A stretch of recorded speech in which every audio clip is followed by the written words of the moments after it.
शेतकरी मित्रांनो नमस्कार. शेतकरी मित्रांनो, आज यशोगाथा या कार्यक्रमात आपण आलोय फलटण परिसरातील जाधववाडी या गावामध्ये आणि अतिशय चांगल्या पद्धतीनं निसर्गाच्या सानिध्यामध्ये HF गायींचा खूप सुंदर फार्म आहे आणि या तरुणांनी गायींच्या ब्रीडवरती काम केलेलं आहे. तुम्ही पाठीमागं बघताय की अतिशय सुंदर जातीवंत अशा वेगवेगळ्या क्वालिटीच्या कालवडी तुम्हाला दिसतील. तर हे करणं का गरजेचं आहे आणि हे करावंच का, तर याविषयीची संपूर्ण माहिती आज आपण आपल्या या अष्टदीप क्रिएशन्स या यूट्यूब चॅनलवरती आपण जाणून घेणार आहोत. मित्रांनो, जर या चॅनलवरती तुम्ही नवीन असाल तर या चॅनलला नक्की सबस्क्राईब करा, लाईक करा आणि शेअर करायला विसरू नका. तर शेतकरी मित्रांनो, आज आपल्याबरोबर आहेत प्रवीण जाधव, जे हा फार्म सांभाळतात आणि आज आपण त्यांच्याकडून जाणून घेऊयात या ब्रीडिंगवरती त्यांनी कसं काम केलं आणि खरंच हे परवडणारं आहे का आणि सामान्य शेतकऱ्यांना हे कसं करता येईल याविषयीची माहिती. नमस्कार प्रवीणजी. नमस्कार. तर प्रवीणजी, आता सुरुवातीला आपण हा विषय घेऊयात की आता जे काय ब्रीडिंग आहे आपलं, म्हणजे की ज्या काय चांगल्या जातीवंत कालवडी आहेत, तर या तयार कराव्या असं का वाटलं तुम्हाला? कारण असं काळानुसार ते गरजेचंच आहे. कारण आता जे आपल्यापाशी पशु उपलब्ध आहेत आपल्या भागात ते जास्तीत जास्त 20 लिटरच्या आसपास आहे. बरोबर. तर त्याला ब्रीडिंगवरती काम करण्याचं कारण म्हणजे आता दुधाचा धंदा आहे तो रेटचा कमी जास्त होत आहेत. बरोबर. तर ब्रीडिंगवरती करण्यासाठी त्याचं लॅक्टेशन वाढावं, त्यासाठी ब्रीडिंग वरती काम करणं गरजेचं आहे, खूप गरजेचं आहे. बरोबर. दुधाचा दर किती असो, कमी जास्त हो किंवा जास्त हो, तर ते आपण त्या गोष्टीवरती काम केलं पाहिजे की दूध वाढण्यासाठी काम केलं पाहिजे. दर आता आपली दर राहणं की आपल्या हातात नाही, ते कमी जास्त होऊ शकते, संघाच्या हातात आहे ते. बरोबर. तर मग ते त्याच्याकडे न बघता आपल्याला जे शक्य आहे दूध वाढवणं गोठ्यात, ते आपण करू शकतो. बरोबर. शेतकरी मित्रांनो, प्रवीण दादांचं म्हणणं असं आहे की जरी आपल्या हातात दराचं जरी शास्त्र नसेल किंवा दर कमी जास्त होतोय हे जरी आपल्या हातामध्ये नसेल, तरी पण गायचं दूध जास्त काढणं हे आपल्या हातामध्ये, तर ते त्याच्यावरती काम करणं गरजेचं आहे असं म्हणायचं आहे. बरोबर. तर आता प्रवीणजी, म्हणजे की आता ज्या काही जातीवंत तुम्ही कालवडी तयार केल्यात, तर ह्या जातीवंत कालवडींचा अभ्यास कसा केला, म्हणजे कुठली कालवड तुम्ही तयार करायची ठरवलं? आता आपल्याकडे बघितलं तर ABS आहेत, डेन्मार्क आहेत, NDDB म्हणून आहेत, त्यांचे आहे. आपण भरताना त्यांना सेक्सेड सिमेंट भरलेत, जेणेकरून तिला कालवडच व्हावी. बरोबर. इम्पोर्टेड सिमेंट आहेत सगळे आपण भरलेली. तर त्यांचं लॅक्टेशन आपण चेक केलं तर ते 18,000च्या वर 15,000च्या वर आहेत. बरं. जेणेकरून बाबा ती गाई ज्या आपल्या गाई गोट्यातली तिच्यापासून जे उत्पत्ती झाली तिचं किमान 30 लिटरच्या आसपास जरी दूध जावं. आता जे आपले 20 लिटर चालू आहेत ते डायरेक्ट आपण त्या कालवडी तयार करून ते 30 लिटर पर्यंत जाऊ शकतो. बरोबर.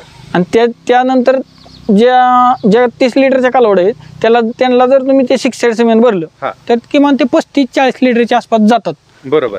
35-40 लिटर पर्यंत, म्हणजे की दुधात वाढ होते. बरं. आता मग आता चाऱ्यात काय बदल होतोय का, म्हणजे की चारा जास्त लागतोय का, पशुखाद्य जास्त लागतंय का, कसं शास्त्र आहे? म्हणजे की आता जर लोकांचा प्रश्न असेल की आता एवढ्या चांगल्या जातीवंत कालवडी सांभाळायच्या म्हणल्यावर त्याला पशुखाद्य जास्त द्यावं लागेल, चारा जास्त द्यावं लागेल, तर असं काय आहे काही? तसं काहीच नाही खरं तर. तुम्ही ज्या गायीला 20 लिटरची गाय आहे त्या गायीला तुम्ही तेवढंच खाद्य टाकता आणि जे जास्त आहे तेवढंच म्हणजे खाद्य लागते त्याला. फक्त एवढंच की जी फीड आहे ती थोडंफार कमी जास्त लागतं. जास्त लागतं म्हणजे जास्त लॅक्टेशन असेल तर जास्त द्यावं लागतं. बरं. आता सगळ्यात महत्वाचं याचं नरिशमेंट, म्हणजे ज्याला आपण काय म्हणतो संगोपन करणं. तर कालवडीचं कसा जेवणक्रम कसा तुम्ही सांभाळता याचा? ज्यावेळेस गाय वेली जाते तर पहिल्या दिवशी तिला गाईचा चिक आपण काढतो, तो 1-2 लिटर किंवा 1.5 लिटरच्या आसपास तो पाजला गेला पाहिजे सुरुवातीला, जेणेकरून तिचं संगोपन वाढ जे आहे ते 1 ते 2 महिन्याच्या आसपास जास्त होत असते ती आईपासून. दूध हे कंटिन्यू राहिलं पाहिजे, 1-2-3 महिने कंटिन्यू, जोपर्यंत खात नाही तोपर्यंत ते दूध कंटिन्यू राहिलं पाहिजे. जसं सुरुवातीला आपण 1-1.5 लिटर पासून सुरुवात करतो दुधाला, चिक संपल्यानंतर दूध, त्याच्यानंतर वाढत गेलं पाहिजे, 3 लिटर 4 लिटरच्या आसपास गेलं पाहिजे.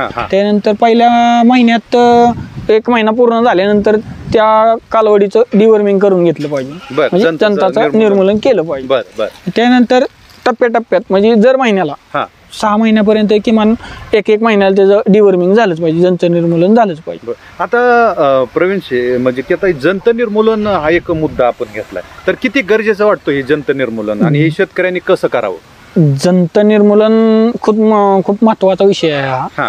कारण जे बाह्य प्रजाती आहेत त्यांच्या बॉडीमध्ये, तर त्यांच्या बॉडीवरती परिणाम करत असतात. त्यांचं ते आतील खाद्य आहे ते खात असल्यामुळे ती विकनेसपणा त्यांना हे होतो, आजारी पडू शकतात किंवा आणि बऱ्याचशा गोष्टी आहेत त्याच्या. म्हणजे जे काय आपण देतोय त्यांना ते सगळं अंगी लागत नाही किंवा मग शेणावाट्यात बाहेर पडणं, जे म्हणतो रुमींवर प्रॉब्लेम येणं, ह्या गोष्टी निर्माण होतात. गायीचे असो किंवा वासराच असो ते प्रॉब्लेम सुरुवात येणं होऊ शकते. त्यामुळे ते मग गाय असेल तर दुधाला कमी होते, कालवड असेल तर तिची वाढ खुंटते किंवा असं पोट सुटणे, फिटनेसपणा न राहणे, कमजोर होणे, असं फ्रेशपणा राहत नाही त्या कालवडावरती किंवा गायीवरती. मग ते प्रॉब्लेम येतात. ते जंत निर्माण केल्यानंतर गायीचं दूध 100% वाढतं. बरोबर. आता जे काय आपण ही पैदास केली तयार तुम्ही म्हणजे इम्पोर्टेड सिमेंटच्या ज्या कालवडी आहेत, तर या कालवडी किती लिटरच्या गायना तुम्ही बनवल्यात? आता आपण आपल्याकडं बऱ्यापैकी 20 लिटरच्या वरती, बरं, म्हणजे 25 लिटर प्लसच्या गायींना आपण ते इम्पोर्टेड सिमेंट भरलेलं आहे. ABS ट्रॅकर असेल किंवा ब्रूट असेल, असं बायप, ह्या बऱ्याच कंपनीचा आपण चेंज करत राहील. तर आपण बायोडॉटर ठेवला आहे, तो सिमेंट कुठल्या गाईला कुठलं भरलेला आहे, म्हणजे कुठला बुल भरलेला आहे, ते आपण सगळं रेकॉर्डमध्ये ठेवलेलं आहे. बरोबर. आता तुम्ही म्हणता स्ट्रायकर किंवा ABS डेन्मार्क किंवा ह्या ज्या बाकीच्या तुम्ही वेगळ्या वेगळ्या सिमेंट भरलेले आहेत, तर एकच सिमेंट न भरता हे वेगळं वेगळं का सिमेंट भरले तुम्ही? कारण प्रत्येक कंपनी रिझल्ट भेटण्यासाठी किंवा तिच्यापासून उत्पत्ती कुठल्या क्वालिटीची होती किंवा तिच्या कालवडीपासून आपल्याला दूध किती मिळू शकतं हे फक्त चेक करण्यासाठी आपण ते हे केलेलं आहे सगळं. किंवा वेगवेगळ्या कंपनीचं ABS असो, ट्रॅकर म्हणजे डेन्मार्क असो, बायप असो, ह्या वेगवेगळं भरले गेले. बरोबर. म्हणजे आता ह्यातून ज्याचा चांगला रिझल्ट भेटेल ते तुम्ही भविष्यात आपण ते करू शकतो किंवा ते वापरू शकतो कालवडीसाठी. साधारणतः म्हणजे की किती महिन्याच्या कालवड्या आहेत आणि यांचं गाभण काळ म्हणजे जे माझावर येण्याचं प्रमाण म्हणतो, तर हे कितव्या महिन्यापासून सुरू होतं? मग तसं बघायला गेलं तर एक 8 ते 9 महिन्यापासून हिट वर येणं चालू होतं. मग जग सायंटिफिक म्हणलं तर आपण 350 किलोच्या वरती जर गेली तर वजन, तर ती सायकल चालू होती. म्हणजे हिट वर येण्याची, माझा येण्याची सायकल चालू होती. मग किती माझं तुम्ही काही करता? आता तिचं बॉडी वेट किती होतंय काय होतंय आपण 400च्या प्लस गेल्यानंतर भरतो, की 1.5 वर्षात काही 13 महिन्यात भरले जातात, काही 1.5 वर्षांनी भरले. 1.5 वर्षाच्या पुढे कसं असा गाई म्हणजे कालवड जाऊन देत नाही, आपण त्याच्या आधीच भरतो. बरं. आता ज्या काय आपल्या कालवडे आहेत म्हणजे बनवलेले साधारण किती महिन्याच्या? एखाद्या कालवडीला काय तुम्ही परत सिमेंट भरलंय का? रिपीट बिरिंग झालेच नाही. म्हणजे बरं. आता जी पलीकडचा हॉल आहे तो सगळ्या गाई नाही म्हणजे कालवडी आहेत, पहिल्यावर कालवडी आहेत त्या. त्यांना आता एक 6 महिन्याच्या पुढे आहेत का 8 महिन्यात आहेत काय 9व्या महिन्यात आहेत, त्यांना ते एक सिमेंट वरती त्या राहिलेले आहेत. बरं. म्हणजे आता ज्या काही कालवडी आहेत आता गाभण, तर त्या आपल्या एचएफ मधल्याच आहेत का इम्पोर्टेड सिमेंटच्या कालवडी आहेत? ह्या कालवड्या आहेत का नाही, काही इम्पोर्टेड सिमेंटचे आहेत. बरं. म्हणजे आता त्या वेल्यानंतर तुम्हाला समजेल की बाबा किती दूध देत आहेत त्या वेल्यानंतर. बरं. आणि ज्या काही ह्या मधल्या कप्प्यातल्या कालवडी आहेत तर ह्या साधारण म्हणजे गाभण राहण्याच्या कंडिशन मधल्या आहेत का अजून कमी आहेत त्यांना वय? काही नाही, छोटे कालवड आहेत ते अजून भरले गेलेले नाहीत, पण जे मोठे कालवड आहेत वगैरे त्याचे बॉडी वेट आहेत एक 2-3 हिट गेलेत त्यांच्या, तर त्यांना भरलेलं आहे ते म्हणजे गाभण आहेत काय बॉडी वेट नुसार आपण तो ते बघितलं जातं. बरं. आता हे ज्या कालवडे आहेत आता ज्या काय माझावरती यायला सुरुवात होईल आता थोड्या दिवसात, तर यांना सिमेंट कुठलं वापरणार आहे तुम्ही? सिमेंट आपल्याला पहिल्या म्हणजे की बेतामध्ये आपल्याला इम्पोर्टेड सिमेंट वापरता येतं का त्यालाच परत? येतं ना, फक्त बुल चेंज करावा लागतो. म्हणजे त्यांचं जे काय म्हणतो वंशावळ चेंज करावं लागतं. बरं. काय होतं म्हणजे आपल्या इथं प्रॉब्लेम हाच झालाय की आईला बी तेच सिमेंट, तिच्या कालवडीलाही तेच सिमेंट, त्यामुळं तो दुधात घट होती म्हणजे तो जे आपल्याला रिझल्ट पाहिजे. हा. गायीपासून दूध आपण जे ज्या कारणासाठी आपण गायी सांभाळतो त्या कारणात ते दूध कमी पडतं. बरोबर, म्हणजे रिपीट आनुवंशिकता झालं बदलणं बदल गरजेचं आहे त्याचं. गरजेचं. बरोबर, म्हणजे आजारपणात पण ते तग धरत नाही तग धरत नाही. किंवा मग आता ज्यावेळेस आपण ही वंशावळ बदलेल त्यावेळेस म्हणजे आजारपण पण त्याला येणार नाहीत, दूध पण जास्त दूध मिळेल आपल्याला. मग सगळ्यात महत्वाचं म्हणजे दूध वाढतंय त्याचं. हा हा हा ज्यावेळेस आपण सिमेंट भरतो हा. ते टोटल त्या सिमेंटचा आपण किंवा त्या बुलचा हा लॅक्टेशन किती आहे, तिचा वंशावळ किती आहे, हा किंवा बाबा तिचा आई कोण आहे, तिचा बाप कोण आहे, मग त्यानुसार सगळं ते डिटेल आपल्याकडे असतात. मग त्यानुसार ते आपण सिमेंट भरतो त्यांना. बर बर बर. साधारण आता या ज्या कालवड्या आहेत त्यांचा आहार कशा प्रकारचा आहे? आहार आपण खाद्य टाकताना 2 टायमिंग टाकतो, हा सकाळ आणि संध्याकाळ. बर. महत्वाचं म्हणजे त्यांना मुरघास चालू आहे त्यामुळं पेंड कमी वापरतो आपण. हा. मुरघास असल्यामुळं हा. पेंडीची बऱ्यापैकी बचत होत आहे. बर बर. आता पचन क्रिया त्यांची कशी असते की साधारण किती दिवसामध्ये त्यांना आपण सिमेंट भरण्याच्या कालावधीमध्ये ते कालवड येतात, किती महिने द्यावे लागतात आपल्याला? 12 महिने म्हणजे 12 महिन्याच्या पुढं हा. आणि ते 1.5 वर्षाच्या आसपास लागून जातात ते. बर बर. आता मुरघासामुळे त्यांची पचन क्रिया चांगली राहते का? हो 100%. कारण ओला चारा दिल्यानंतर त्यांची डिसेंट्री होणं किंवा हे असे प्रकार कालवडीमध्ये आपण बघतो. त्याचं काय आता की मुरघास कंटिन्यू आपला चालू असतो, 12 महिने एकसारखं खाद्य भेटतं आपल्याला. हा हा नसता मुरघास नसून त्यात सुपर नेपियर किंवा कडबा हा. ही Mix असतं. मिक्स असल्यामुळं एक वर्षभर कंटिन्यू त्यांना एकसारखा चारा भेटतो. त्यामुळे रुमिनचा किंवा कुठल्या डिसेंट्रीचा प्रॉब्लेम येत नाही. बर बर बर बर बर.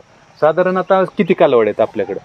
आता टोटली लहान मोठ्या जवळजवळ 35 कालवड आहेत. 35 कालवड. 30 ते 35 कालवड. बर. आणि दूध देणारे गाई किती आहेत? दूध देणाऱ्या गायी म्हणलं तर एक 25 आहेत. हा ड्राय मध्ये त्यातले एक 3-4 आहेत. हा बरोबर. आता हा दुग्ध व्यवसाय परवडतोय का तुम्हाला आजच्या घडीला? परवडतोय, हा. 100% परवडतोय. तर तुम्ही त्यात सिस्टमॅटिक म्हणजे आधुनिक पद्धतीचं जर केलं हा तर 100% धंदा परवडतो. हा हा आणि आपला आहे हा किंवा गाड्या लेबरवरती काही डिपेंड आपण नाही हा हा. आहे. ही सगळं घरच्या व्यक्तींवरच चालू सगळे. बर बर बर. म्हणजे मजूर कुठला नाही, मजूर कुठला म्हणजे की मजुरावरती जो काय खर्च होतोय तो तुमच्याकडे जातच नाही. जात नाही. किंवा ह्या धंद्यातला अनुभव बऱ्यापैकी आलेला आहे. हा. किंवा खाद्य किती पडलं पाहिजे, हा किंवा कुठल्या वेळेस काय केलं पाहिजे, आजार पण ओळखण्यात मदत झाली हा स्वतः त्यात ही झाल्यामुळं. हा. तर आता इथून पुढे जरी आपण आपल्या ह्यानी नाही झालं किंवा आपण गडी जरी कामाला ठेवले हा. किंवा बाहेरचे लोक ठेवले तरी आपण सांगू शकतो की बाबा हा प्रॉब्लेम आहे, की आपण त्यात माहिती असल्यामुळं सांगू शकतो की गाड्याला ही चूक झाली. पण जर आपल्याला अनुभवच नसेल तर आपण त्यांना सांगणार काय? हा हा हा. हा आपल्याला प्रॉब्लेम येणं महत्त्वाचं आहे. महत्वाचा. बरोबर बरोबर. म्हणजे आता एवढ्या जातीवंत गाय तुम्ही तयार केलेल्या आहेत, ह्याला सगळ्यात महत्वाचं ब्रीड महत्वाचं आहे. ब्रीड आणि महत्वाचा. आपल्याला हा दुग्ध व्यवसाय जर परवडून घ्यायचा असेल तर आता दर जरी कमी झाले तर आपल्याकडे दूध जास्त देणारी गाय पाहिजे. हा जर कमी दूध देणारी गाय असेल तर मग आपल्याला दूध व्यवसाय परवडणार असं तुमचं मत आहे. बरोबर. म्हणजे की आता जर दर कमी होत आले तरी आपल्याकडे जास्त दूध देणारी गाय पाहिजे. तरुण शेतकरी मित्र जे आहेत आपले तर त्यांना ही गोष्ट आता लक्षात येईल की बाबा आपल्याकडे ब्रीड खूप महत्वाचं आहे आणि चांगल्या जर दूध देणाऱ्या गाय असतील तर नक्कीच हा दुग्ध व्यवसाय आपल्याला परवडणार. बरोबर. तर प्रवीणजी, आपण जो काय अनमोल वेळ दिला, अनमोल मुलाखत दिली, अनमोल माहिती दिली, ही मुलाखत ही माहिती नक्कीच आपल्या शेतकरी मित्रांना फायद्याची ठरेल अशा आपण आशा व्यक्त करूया. आणि तुमच्या या दुग्ध व्यवसायासाठी भविष्यात खूप खूप शुभेच्छा असतील आपल्या शेतकरी मित्रांकडून, आपल्या अष्टदीप क्रिएशन्स या YouTube चॅनलकडून. तर दिलेल्या वेळेबद्दल मी आपले आभार व्यक्त करतो. धन्यवाद. धन्यवाद.